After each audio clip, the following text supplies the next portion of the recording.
I saw an interesting article at Nielsen Norman Group. These are the folks that have been user experience experts for years. Don Norman wrote some great books like The Psychology of Everyday Things, talking about the psychology of product design. And this article appeared on their site, and it suggested that really there's a pyramid of trust that's formed. It's sort of loosely based on Maslow's hierarchy of needs, which psychologists don't accept too much these days. But in this case, it says that when your visitor arrives at your site for the very first time, there's probably no trust. If they're seeing you for the first time, if they haven't come there via recommendation or something of that nature, there's no trust. The next level is that you seem to be credible and dependable. In other words, that's pretty much their first impression, and perhaps looking around a little bit, that you seem like a real place. The next is that you're better than others. Maybe they've looked at several sites that are dealing with the same topic, whether it's selling the same product or offering the same kind of information, and yours might be at least as good or better than the others, which is an increased level of trust. Then the next level is to actually trust with an email or information that is not highly personal, but still is important.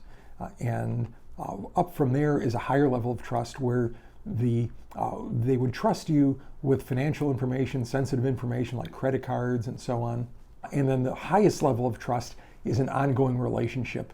They might give you a credit card and authorize recurring charges, or connect on social media with the confidence that you will not post their account and so on. That's the highest level of trust.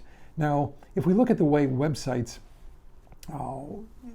express their trust or demand your trust, one is Nextdoor. This is an interesting site. It's a local community site. It's actually at least national in scope or bigger, but individual small communities have their own little forums, basically, where people can post stuff. But when you arrive at their site as an unregistered user, what you see, before you see the content that might be relevant to you or your neighborhood, you have a demand that is asking for your street address, your apartment number, and your email. And this is before you have seen what they have to offer.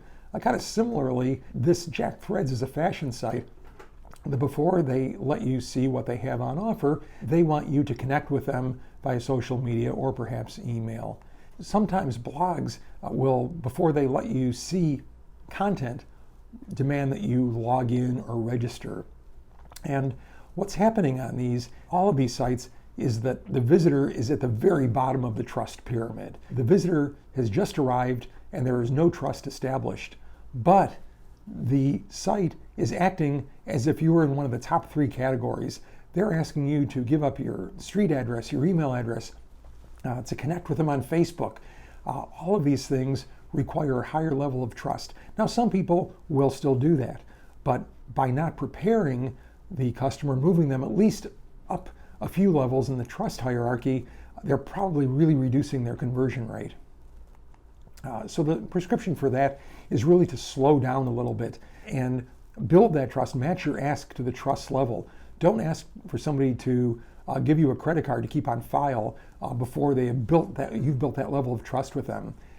Give them content, show them other information that could be authority, social proof, and so on. All of these things will help build your credibility and build your trust. And we're going to get into some specific credibility builders in a moment, but you've got to let people see them rather than locking them out and saying, you're going to give us this information before we trust you. Something else you can do is reduce the trust level that you require. So if you don't feel like you've necessarily built up that trust with all of your visitors or customers, instead of asking them to register on your site, let them check out as a guest. Let them check out with PayPal, where they can feel like they're not giving you quite as much trust yet. And after you have a transaction or two, their confidence level and their trust level will be higher. And really, high trust, I think, comes from experience.